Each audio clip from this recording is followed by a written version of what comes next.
So hello guys, welcome to my channel Neeraj education. आज हम पढ़ने वाले हैं फिजिक्स चैप्टर 1 का बीबीआई क्वेश्चन। तो आपका लेसन नंबर 1 है प्रकाश का परावर्तन। तो इसमें हम पढ़ेंगे और आपका पहला सवाल है निर्देशांक चिन्ह परिपाटी सब दूरियां मापी जाती है। तो आपके पास 4 ऑप्शन है।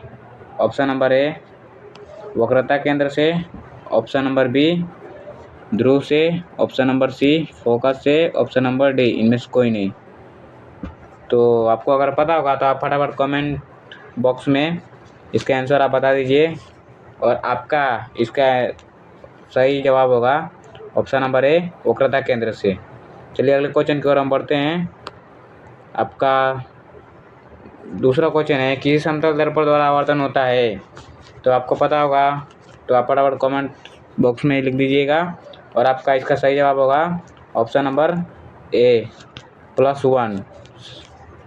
चलिए हम अगले क्वेश्चन की ओर बढ़ते हैं।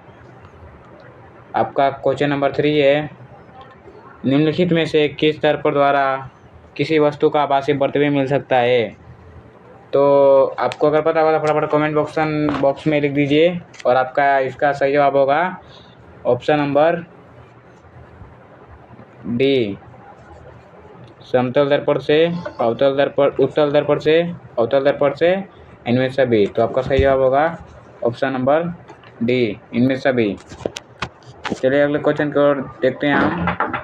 आपका अगला क्वेश्चन है आकाश का नीला रंग किस परिघटना का परिणाम है। तो किस परिघटना का परिणाम है आपको पता होगा तो आप फटाफट कमेंट बॉक्स में लिख दीजिए। और आपका सही जवाब होगा ऑप्शन नंबर बी प्रकीर्णन के कारण। चलिए अगले क्वेश्चन को हम देखते हैं। आपका अगला क्वेश्चन है विरल माध्यम से सघन माध्यम में जाती हुई किरण मुड़ जाती है। तो किसकी ओर मुड़ जाती है। तो आपका सही जवाब हो जाएगा ऑप्शन नंबर ए अभिलंब की ओर मुड़ जाती है। चलिए अगले क्वेश्चन की ओर हम देखते हैं। आपका अगला क्वेश्चन है एक उत्तल लेंस होता है। एक उत्तल लेंस होता है तो एक उत्तल लेंस होता है किनारे की अपेक्षा बीच में मोटा। तो आपका सही जवाब हो जाएगा सी ऑप्शन नंबर सी। चलिए अगले क्वेश्चन की ओर हम बढ़ते हैं। अवतल लेंस का आवर्धन m बराबर होता है। अवतल लेंस का आवर्धन m बराबर होता है तो आपका सही जवाब हो जाएगा ऑप्शन नंबर ए v/u।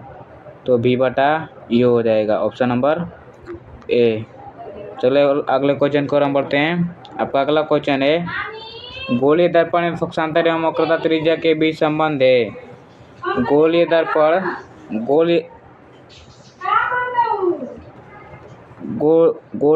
में पक्षांतर एवं वक्रता त्रिज्या के बीच संबंध है।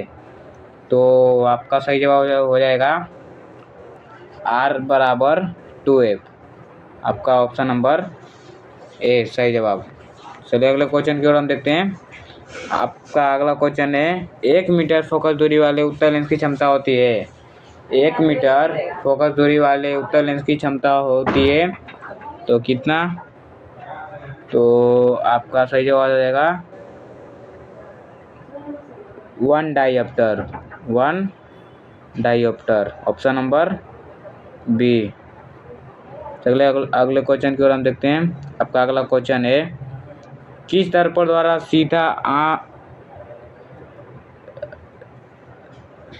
यहाँ पे आपका किस दर्पण द्वारा सीधा, इधर पे ये नहीं रहेगा, सीधा एवं छोटा बनता है।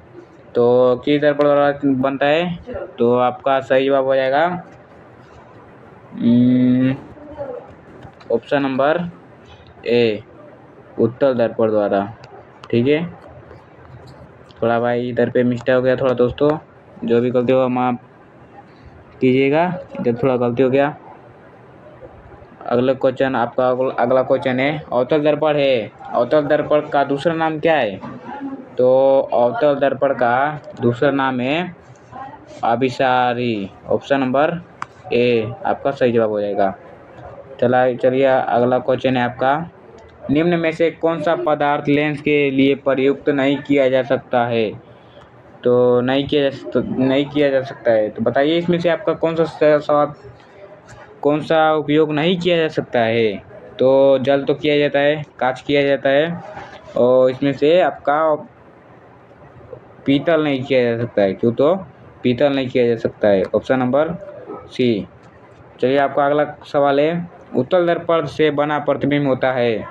उत्तल दर्पण से बना प्रतिबिंब होता है, तो उत्तल दर्पण से बना प्रतिबिंब होता है काल्पनिक काल्पनिक एवं छोटा। आपका सही जवाब ऑप्शन नंबर ए। चलिए आपका अगला क्वेश्चन है, एक गोलीय दर्पण की फोकस दूरी +20 सेंटीमीटर है, तो यह गोलीय दर्पण कैसा होगा? तो यह गोलीय दर्पण कैसा होगा? समतलोतल होगा। तो आपका सही जवाब हो जाएगा इनमें से कोई नहीं, ऑप्शन नंबर डी। इसका होगा समतलोतल। इसमें दिया तो नहीं है मगर होगा यही, समतलोतल। चलिए अगले क्वेश्चन को हम देखते हैं। आपका अगला क्वेश्चन है, अवतल दर्पण की फोकस दूरी होती है।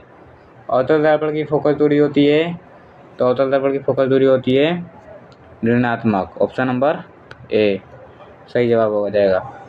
अगला क्वेश्चन है आपका, उत्तल दर्पण में प्रतिबिंब बनता है। उत्तल दर्पण में कैसा प्रतिबिंब बनता है? अगर आपको पता होगा तो फटाफट कमेंट बॉक्स में लिख दीजिए, और आपका सही जवाब हो जाएगा ऑप्शन नंबर ए, आभासी।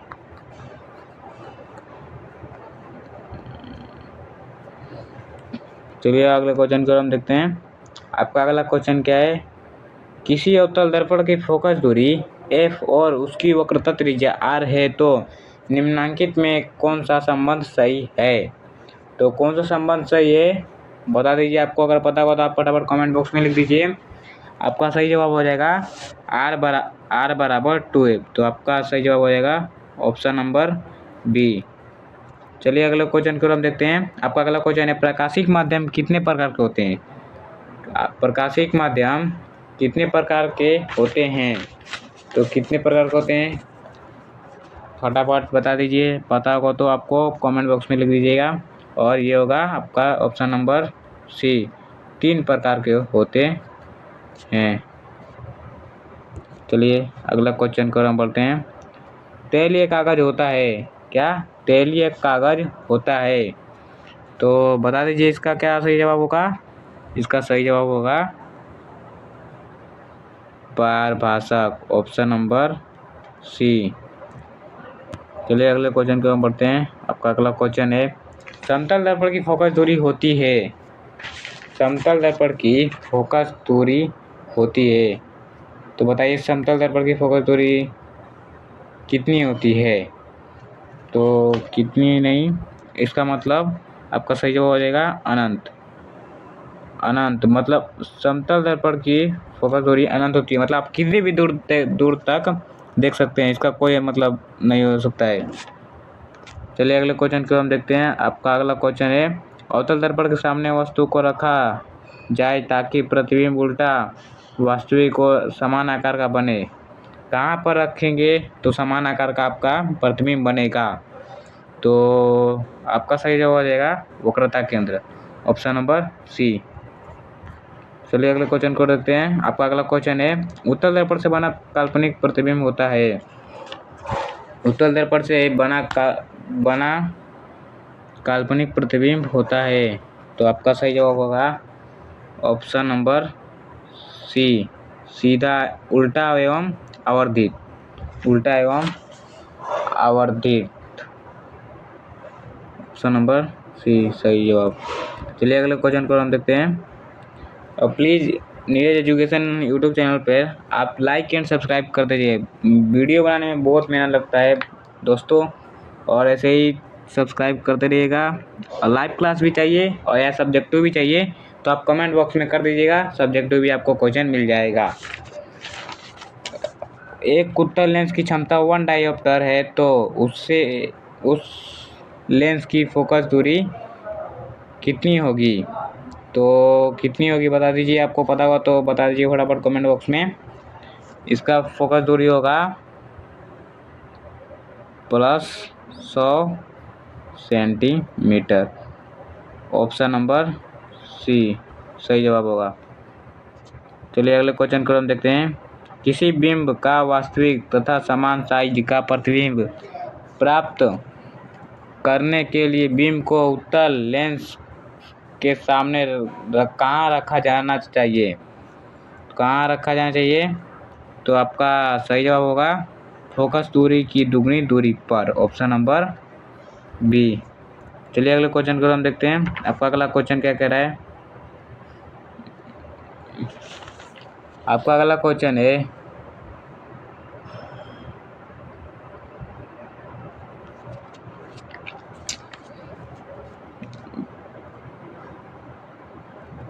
अरे सॉरी, गलत हो गया। ये क्वेश्चन को रिजेक्ट कर दीजिए। इसका ये शायद तक क्वेश्चन गलत हो चुका है। ये क्वेश्चन को रिजेक्ट कर दीजिए। चलिए अगला क्वेश्चन हम देखते हैं। प्रकाश के अपवर्तन के कितने नियम हैं? प्रकाश के अपवर्तन के कितने नियम हैं बता दीजिए। अगर आपको पता है तो कमेंट बॉक्स में फटाफट लिख दीजिए। प्रकाश के अपवर्तन के कितने नियम होते हैं? ऑप्शन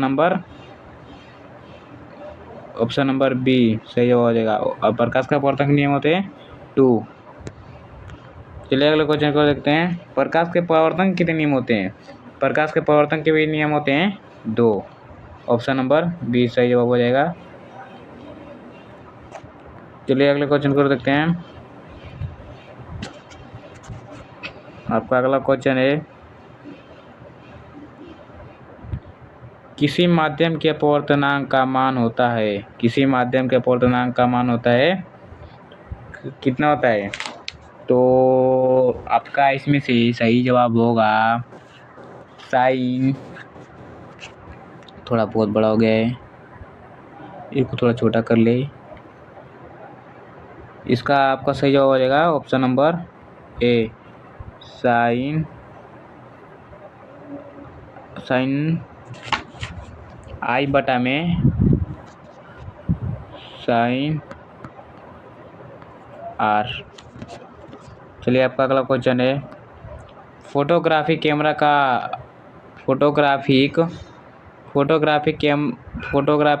का अभिदृश्यक होता है।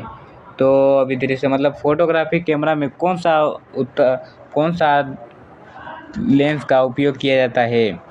तो आपका सही जवाब होगा उत्तल लेंस, ऑप्शन नंबर बी सही जवाब होगा आपका। आपका अगला सवाल है निम्नलिखित में किस दर्पण द्वारा किसी वस्तु का वास्तविक प्रतिबिंब प्राप्त किया जा सकता है? तो आपको पता होगा तो फटाफट कमेंट सेक्शन में डाल दीजिए आप, और आपका सही जवाब हो जाएगा आपका सही जवाब हो जाएगा अवतल दर्पण द्वारा।